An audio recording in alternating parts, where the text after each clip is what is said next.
नमस्ते, सत श्री अकाल, अस्सलाम वालेकुम दोस्तों।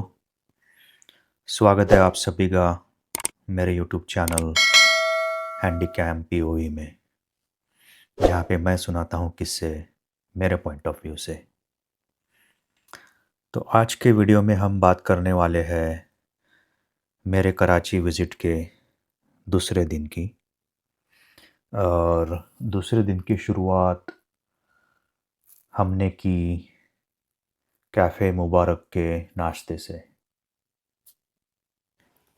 कैफ़े मुबारक कराची के सदर एरिया में बसा हुआ है और इसकी स्थापना हुई थी 1929 में। इसका मतलब है कि ये कैफ़े लगभग 95 ईयर्स ओल्ड है। कैफ़े मुबारक में जाते ही मुझे पुणे की कैफ़े गुडलक की याद आई। पुणे के डेक्कन जिमखाना में जो कैफ़े गुडलक है, वो भी एक ईरानी कैफ़े है और ऑलमोस्ट 90 साल पुराना है। और ये कैफ़े जो है cafe good luck, it was established in 1935 और this was one of the favourite cafe of Rajesh Khanna और देवानंद साहब। देवानंद जो थे वो film and television institute Pune के स्टूडेंट थे और राजेश खन्ना जो थे वो वाडिया कॉलेज पुणे के स्टूडेंट थे। उन्होंने यहाँ से बीए किया था और बहुत लोगों को ऐसा लगता है कि राजेश खन्ना भी फ़िल्म एंड टेलीविज़न इंस्टीट्यूट के स्टूडेंट थे, लेकिन दैट इज़ नॉट ट्रू। नाश्ते में हमने ऑमलेट, पराठे और छोले मंगाए और ईरानी चाय पीने के बाद निकल पड़े पाकिस्तान नेशनल म्यूज़ियम की ओर। पाकिस्तान नेशनल म्यूज़ियम के बाजू में ही खैराबाद टी स्टॉप है और ये बड़ा फेमस है चाय और मस्का पाव के लिए। तो अगर आपका सिर्फ चाय और मस्का बन खाने का मूड है तो आप खैराबाद टी स्टॉप आके वहाँ से फिर पाकिस्तान नेशनल म्यूज़ियम विज़िट कर सकते हैं। नेशनल म्यूज़ियम ऑफ पाकिस्तान 1950 में एस्टैब्लिश किया गया था और यहाँ पे टोटल 11 गैलरीज़ है। इस म्यूज़ियम में पाकिस्तान और इंडिया की कल्चरल हेरिटेज से जुड़ा हुआ बहुत ही रेयर कलेक्शन है। इस म्यूज़ियम में आपको इंडस सिविलाइजेशन से जुड़ी हुई आर्टिफैक्ट्स, गंधारा सिविलाइजेशन से जुड़े हुए स्कल्पचर्स, हिंदू देवी देवताओं की मूर्तियाँ, इस्लामिक आर्ट और Quran gallery, miniature paintings, ancient coins और पाकिस्तान के पॉलिटिकल हिस्ट्री से जुड़े हुए डॉक्यूमेंट्स का कलेक्शन देखने को मिलेगा। नेशनल म्यूज़ियम ऑफ पाकिस्तान में जो हिंदू गैलरी है, उसमें भगवद गीता की कॉपी, महाभारत की copy, elephant pillars, wooden Deoghar मतलब लकड़ी से बना हुआ देवघर जो इंडिया में हर घर में होता है, और उसके साथ भगवान विष्णु की मूर्ति, हनुमान जी की मूर्ति, श्री कृष्ण की मूर्ति, लक्ष्मी जी की मूर्ति, पार्वती माता की मूर्ति, नरसिम्हा की मूर्ति, लक्ष्मी नारायण की मूर्ति, वामन देवता की मूर्ति, दुर्गा देवी की मूर्ति, सूर्य देवता की मूर्ति, गंगा माँ की मूर्ति, वराह देवता की मूर्ति, पद्मपानी की मूर्ति शामिल है। इन मूर्तियों में से नरसिम्हा की मूर्ति, वामना की मूर्ति, सूर्य देवता की मूर्ति और पद्मपाणि की मूर्ति बहुत ही यूनिक लगी और मेरे ख़्याल से मेरी ज़िंदगी में पहली बार मैंने इन देवताओं की मूर्ति देखी होगी इस नेशनल म्यूज़ियम ऑफ पाकिस्तान में। इस म्यूज़ियम को छोड़कर और इंडिया में जो म्यूज़ियम्स हैं उनको छोड़कर दुनिया में 3 और म्यूज़ियम्स में मैंने हिंदू मूर्तियों का अच्छा कलेक्शन देखा है। उसमें कैम्बोडिया का अंगकोर नेशनल म्यूज़ियम जो सीम रीप शहर में है और उसके बाद ब्रिटिश म्यूज़ियम जो लंदन में है और मेट्रोपॉलिटन म्यूज़ियम ऑफ आर्ट जो कि न्यूयॉर्क में है। नेशनल म्यूज़ियम ऑफ पाकिस्तान में बहुत ही यूनिक ऐसी कुरान गैलरी है जो मैंने दुनिया में किसी और म्यूज़ियम में नहीं देखी और इस कुरान गैलरी में लगभग कुरान की 300 अलग-अलग कॉपीज़ रखी गई है। उसमें से जो 52 कॉपीज़ है वो बड़ी ही यूनिक है। बहुत ही रेयर है। इस कलेक्शन में कुरान की गोल्ड प्लेटेड कॉपियाँ भी शामिल है। इस म्यूज़ियम में जो कॉइन गैलरी है उसमें 58,000 पुराने कॉइन्स का कलेक्शन है विच इज़ अमेजिंग। इस म्यूज़ियम की फ्रीडम मूवमेंट गैलरी भी बहुत ही इंटरेस्टिंग है। इस गैलरी में एक वुडन शील्ड पे पहली बार मुझे अखंड भारत का नक्शा दिखाई दिया। इस म्यूज़ियम में रखी हुई चीज़ें हमारी स्कूल्स के हिस्ट्री बुक से इतनी रिलेटेड है कि इन्हें देखते-देखते 3 घंटे कैसे गुज़र गए पता ही नहीं चला। इन 3 घंटों के दरमियान मैंने बहुत सारी फ़ोटोग्राफ्स ली, जो मैं एक सेपरेट वीडियो में गैलरी वाइज़ स्लाइड शो बना के डालने की सोच रहा हूँ। मैं दिल से शुक्रगुज़ार हूँ म्यूज़ियम ऑफ पाकिस्तान के स्टाफ का, जिन्होंने इस कलेक्शन को बहुत अच्छे तरह से प्रिज़र्व किया है और सँभाल के रखा है। मैं उम्मीद करता हूँ कि आने वाले कुछ सालों में इंडिया और पाकिस्तान के रिलेशंस अच्छे हो जाएंगे और इंडिया से आने वाले टूरिस्ट इस म्यूज़ियम को विज़िट दे सकेंगे और अपने हिस्ट्री के बारे में जान सकेंगे। दोपहर के 12 बज गए थे और समीर भाई को अपनी बेटी को स्कूल से पिकअप करने के लिए जाना था और मेरी म्यूज़ियम की 2 गैलरीज़ देखना बाकी था। तो मैंने समीर भाई को बोला कि आप स्कूल चले जाओ और मेरा म्यूज़ियम देख के होने के बाद मैं आपको कॉल करूँगा और आप इन ड्राइव ऐप से मेरे लिए अपार्टमेंट जाने के लिए कैब बुक कर देना।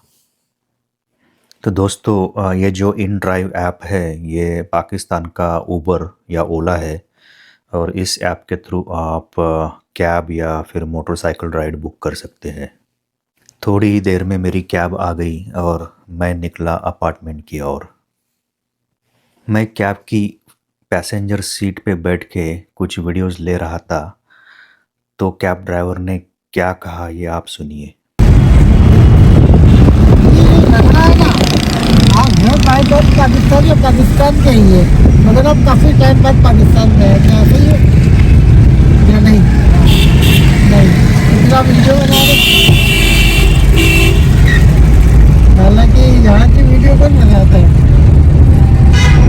जब मैं अपार्टमेंट के पास कैब से उतरा तो मुझे एक मारुति 800 जैसी कार दिखाई दी। तो मैंने नज़दीक जाके देखा तो उसके ऊपर लिखा था सुजुकी मेहरान।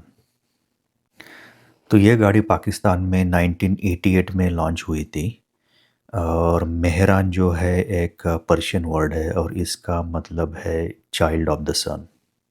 थोड़ी देर बाद समीर भाई और एबी भाई अपार्टमेंट आए और हमने ऑटो करके मज़ार-ए-कैद जाने का प्लान बनाया। हम जैसे ही अपार्टमेंट से बाहर आए तो सामने एक ऑटो खड़ा हुआ था और उस पे लिखा था साज़गार।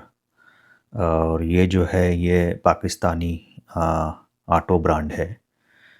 और फिर हमने इस ऑटो को हायर किया और निकल पड़े मज़ार-ए-कैद की तरफ।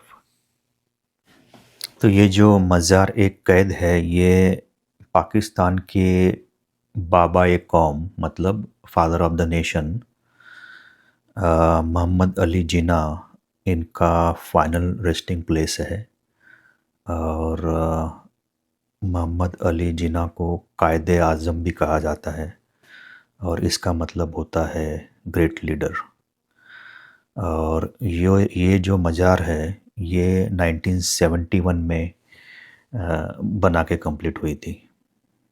इसके अलावा यहाँ मोहम्मद अली जिन्ना की बहन फ़ातिमा जिन्ना, जिन्हें मादर-ए-मिलात मतलब मदर ऑफ़ द नेशन भी कहा जाता है, उनकी भी मज़ार है। और उसके साथ-साथ पाकिस्तान के जो पहले प्राइम मिनिस्टर थे लियाक़त अली ख़ान, उनकी भी मज़ार है। इस मज़ार-ए-कैद के आजू-बाजू में एक मुग़ल स्टाइल का आलीशान गार्डन है। और इस मज़ार का डिज़ाइन बनाया गया था यहाहा मर्चेंट के द्वारा, जो एक बॉम्बे बेस्ड आर्किटेक्ट थे और जिन्ना के एक करीबी दोस्त थे। इस मज़ार के अंदर एक छोटा-सा म्यूज़ियम भी है, जिसके अंदर जिन्ना की पर्सनल आइटम्स और उनकी 2 कारें भी रखी हुई है। उसमें से एक है 1938 की पकार्ड और दूसरी है 1947 की कैडिलैक। सॉरी, इस कार ब्रांड का प्रोनाउंसिएशन पकार्ड नहीं, पैकर्ड है। आपको अगर मोहम्मद अली जिन्ना के बारे में जानना है तो ये 3 बुक्स बड़ी फेमस है। उसमें से पहली बुक है जिन्ना बाय स्टैनले वॉलपर्ट। तो ये एक ब्रिटिश ऑथर है, इन्होंने ये किताब लिखी है। और दूसरी जो किताब है वो जिन्ना इंडिया पार्टीशन इंडिपेंडेंस। तो ये किताब इंडिया के जो फॉरेन मिनिस्टर रह चुके हैं जसवंत सिंह, उन्होंने लिखी है। और तीसरी किताब जो अभी रिसेंटली मेरे ख्याल से 5 साल पहले आई है वो है Jinnah his success failures and role in history by Ishtiaq Ahmed. Ishtiaq Ahmed एक पॉलिटिकल साइंटिस्ट है जो स्टॉकहोम यूनिवर्सिटी स्वीडन में पढ़ाते हैं और ये पाकिस्तान ओरिजिन के हैं। मज़ार-ए-कैद देख के होने के बाद हमने इन ड्राइव से कैब ऑर्डर की और जब कैब आई तो पता चला कि वो वैगन आर है और ये एग्जैक्टली सिमिलर वैगन आर थी जो इंडिया में आपको दिखती है। और फिर हम निकल पड़े कराची डॉकयार्ड की तरफ। रास्ते में मुझे अवारी टावर्स होटल दिखा, जिसका जिक्र मैंने कराची पार्ट 1 वीडियो में किया था। और थोड़ा सा आगे जाते ही मुझे कैद-ए-आज़म हाउस म्यूज़ियम दिखा, जिसको फ्लैगस्टाफ हाउस भी कहते हैं।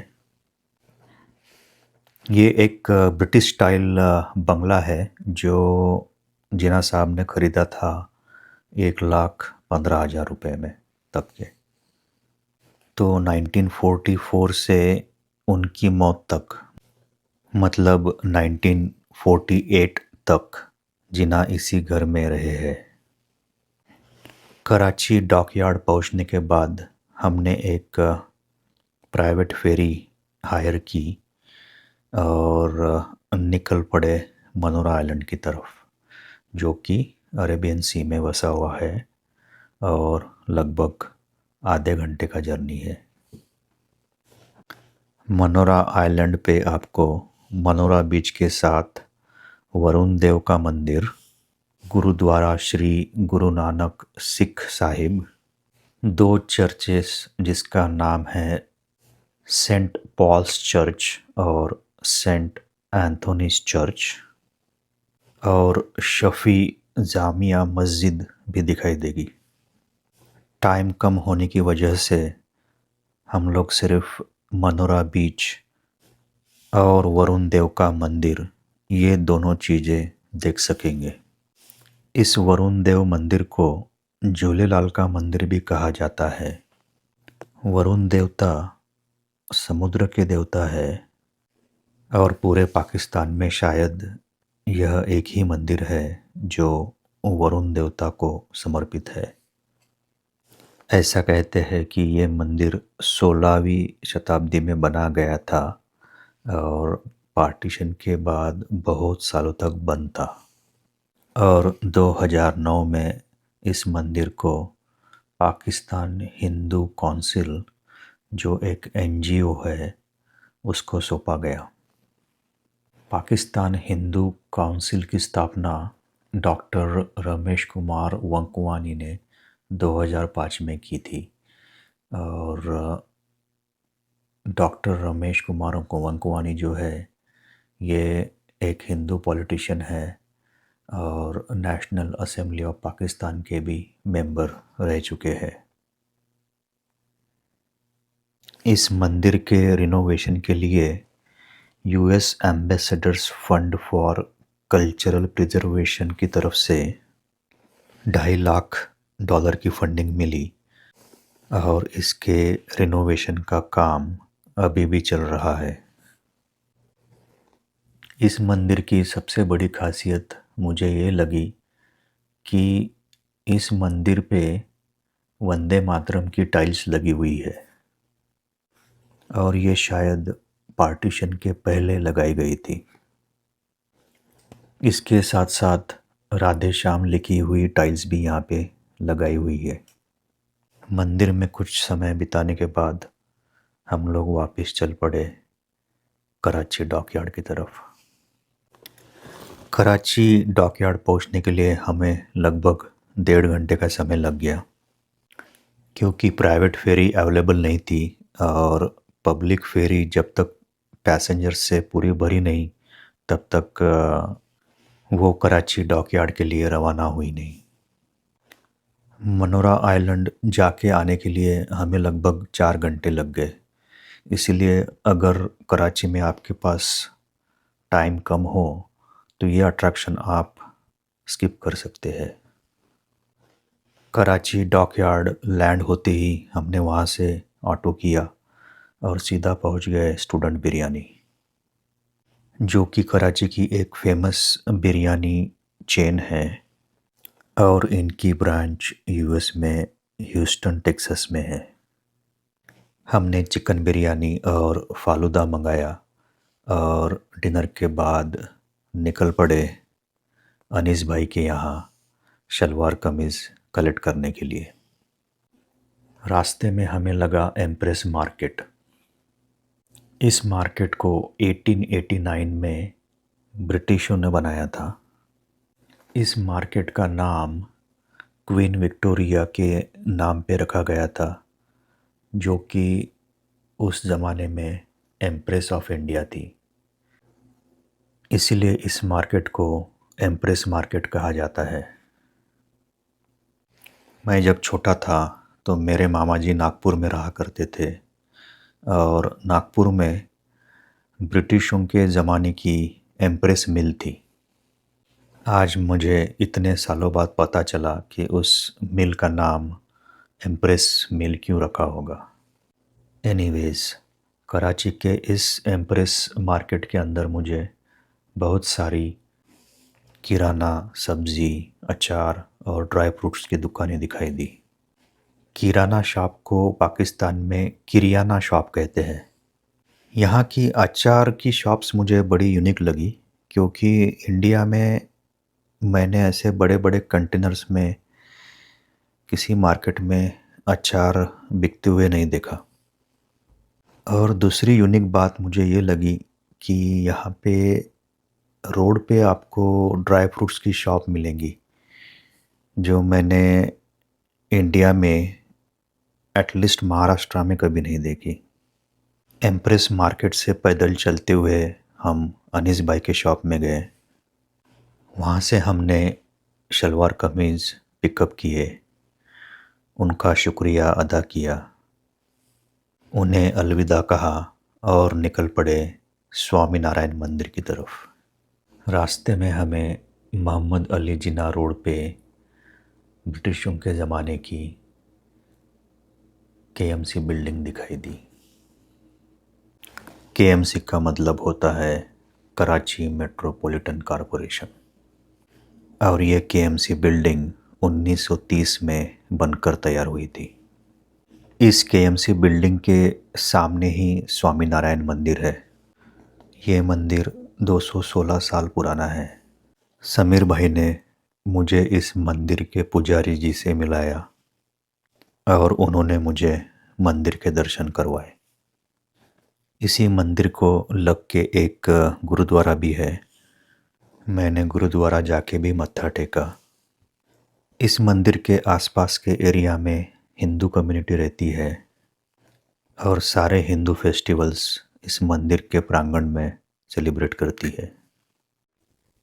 हम लोग जब स्वामीनारायण मंदिर में थे तब मुझे वहाब भाई का फ़ोन आया।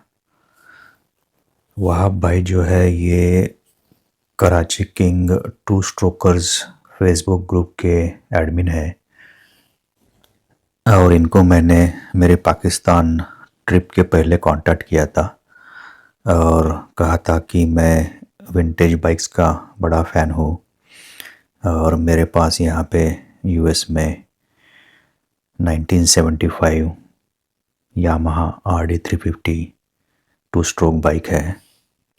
ये बाइक इंडिया में राजदूत 350 नाम से जानी जाती है और इंडियन टीम के कैप्टन महेंद्र सिंह धोनी जो थे उनकी ये फेवरेट बाइक है। और आपको याद होगा कि 1983 में जो जाकी श्रॉफ की हीरो मूवी आई थी, वो एक्चुअली इसी बाइक को प्रमोट करने के लिए ये फिल्म बनाई गई थी। तो वहाब भाई से मेरी जब पहली बार बात हुई थी तो मैंने उनसे कहा था कि मैं कराची आने वाला हूँ और आपका जो टू स्ट्रोकर्स बाइक ग्रुप है उनके ग्रुप मेंबर के पास जो विंटेज और टू स्ट्रोक्स बाइक है उन्हें मैं देखना चाहता हूँ और टेस्ट राइड भी करना चाहता हूँ। तो उन्होंने कहा था कि ज़रूर आप आइए और हमारा जो ग्रुप है वो अपनी बाइक्स लेके आपको मिलने आएगा। तो हम लोगों का ऐसा डिसाइड हुआ कि कराची में गुरु मंदिर एरिया में जो लाला जी का कोयला कढ़ाई एंड बारबेक्यू रेस्टोरेंट है वहाँ पे हम लोग मिलेंगे। समीर भाई ने मुझे गुरु मंदिर ड्रॉप किया और मैंने अगले 2 घंटे Karachi king two strokers biker gang के साथ बिताए। ग्रेट राजन भाई कमिंग फ्रॉम यूएसए और कराची किंग की टू स्ट्रोक की टीम से मिलने स्पेशली इंडियन है हमारे राजन भाई और ये हमारे से मिलने के लिए आए हैं कराची किंग की टू स्ट्रोक की टीम से। कैसा फील कर रहे हैं राजन भाई? बहुत बढ़िया फील कर रहा हूँ। बिल्कुल इंडिया जैसा माहौल है। ओके लोग बड़े फ्रेंडली है। ओके और यहाँ की बाइकें देख के टू स्ट्रोक यामा आपको कैसा फील हुआ? GTO मुझे तो मतलब इंडिया की जो RX 100 है और कावासाकी की वहाँ पे KZ KB 100 है शायद। ओके तो वो जो बाइक्स थी मेरी जवानी की उनकी याद आई। ज़बरदस्त। हमें भी आपसे मिलके अच्छा लगा। आप इतनी दूर से स्पेशली मिलने के लिए आए। हमारे वहाँ भाई अल्ताफ़ भाई और उनके दोस्तों ने मेरी बहुत अच्छी मेहमान नवाज़ी की और मुझे फिर से एक बार डिनर करवाया। मेरे ख्याल से मेरे ज़िंदगी में ये पहला ही बैक टू बैक डिनर होगा। हम लोगों ने इंडिया और पाकिस्तान में मिलने वाली बाइक्स के बारे में बहुत सारी बातें की। उसमें मुझे पता चला कि पाकिस्तानी बाइकर्स इंडियन बाइक्स के बहुत बड़े फ़ैन हैं, स्पेशली रॉयल एनफील्ड के। लेकिन इंडियन बाइक्स इंपोर्ट करना पाकिस्तान में अलाउड नहीं है और पाकिस्तान में जो बाइक्स मिलती है वो बहुत ज़्यादा महंगी है। अगर पाकिस्तान का मार्केट इंडियन बाइक्स के लिए ओपन कर दिया जाए तो इंडियन बाइक मैन्युफैक्चरर्स को एक बहुत बड़ा मार्केट मिल जाएगा और पाकिस्तानियों को भी बाइक्स सस्ते में मिलेंगी। मुझे पता नहीं अफ़गानिस्तान में क्या सीन है। अगर कोई अफ़गानी बाइकर ये वीडियो देख रहा हो तो प्लीज़ कमेंट में बताएं कि इंडियन बाइक्स अफ़गानिस्तान में अवेलेबल है या नहीं। मेरे ख्याल से पाकिस्तान और अफ़गानिस्तान के रगेड टेरेन के लिए रॉयल एनफील्ड की बाइक्स बहुत अच्छी रहेंगी। खाना खाने के बाद हम लोगों ने चाय पी और निकल पड़े एक टेस्ट राइड के लिए। इस टेस्ट राइड के दरमियान मैंने यामाहा की RX 115, RX किंग, कावासाकी की GTO 125 और होंडा की H100S ये 2 स्ट्रोक बाइक्स ट्राई की। इनमें से होंडा की H100S बाइक मुझे सबसे यूनिक लगी क्योंकि ये पहली होंडा की 2 स्ट्रोक बाइक होगी जो मैंने मेरे लाइफ में चलाई है। इंडिया में होंडा की 2 स्ट्रोक बाइक नहीं थी। होंडा ने जो पहली बाइक CD100 इंडिया में लॉन्च की थी वो एक 4 स्ट्रोक बाइक थी और काइनेटिक होंडा की जो स्कूटर थी वो स्टार्टिंग में 2 स्ट्रोक थी और मेरे ख्याल से फिर लेट 90s में उसका 4 स्ट्रोक वर्जन लॉन्च किया गया था। एक और यूनिक चीज़ मैंने कराची की बाइक्स पे नोटिस की वो थी इन बाइक्स का कवर। ये कवर बाइक की पेट्रोल टैंक, साइड पैनल्स और सीट इन सभी को ढक देता है और मुझे ये बताया गया कि ये कवर कराची साइड में ज़्यादा चलता है। पाकिस्तान की बाकी एरियाज़ में आपको ये दिखाई नहीं देगा। टेस्ट राइड के बाद मैंने कराची किंग 2 स्ट्रोकर्स मेंबर्स के साथ फ़ोटो सेशन किया और उसके बाद सारे ग्रुप मेंबर्स मुझे अपार्टमेंट तक छोड़ने आए। मेरे लिए ये बहुत ही यूनिक एक्सपीरियंस था और मुझे ऐसा लग रहा था कि मैं इन सब दोस्तों को बरसों से जानता हूँ। आप सबका बहुत बहुत शुक्रिया दोस्तों। पाकिस्तानियों की मेहमान नवाजी एक अलग ही लेवल की है। I was really overwhelmed. तो ऐसा रहा मेरा कराची का दूसरा दिन। थोड़ा सा हेक्टिक था लेकिन it was a fantastic experience. Karachi ने अपना ओल्ड चार्म अभी तक बरकरार रखा है और मुझे कहीं भी अनसेफ महसूस नहीं हुआ। मुझे हमेशा ऐसा लग रहा था कि मैं नॉर्थ इंडिया के किसी सिटी में घूम रहा हूँ। फ़र्क बस इतना है कि इंडिया में रोड और शॉप साइंस हिंदी और इंग्लिश में होते हैं और यहाँ पे पाकिस्तान में वो उर्दू और इंग्लिश में है। और अगर मैं मुंबई के साथ कंपेयर करूँ तो मुझे कराची में बेगर्स और होमलेस बिल्कुल ही नहीं दिखे, which was kind of surprising. इसीलिए कहते हैं कि जो मीडिया में दिखाया जाता है उस पे पूरी तरह से यकीन नहीं करना चाहिए। एनीवेज, कल सुबह हम निकलेंगे बलूचिस्तान हिंगलाज माता के दर्शन के लिए। तो चलिए फिर मैं मिलूँगा आपसे अगले वीडियो में। तब तक अपना ख्याल रखिए। धन्यवाद, शुक्रिया, बाय बाय।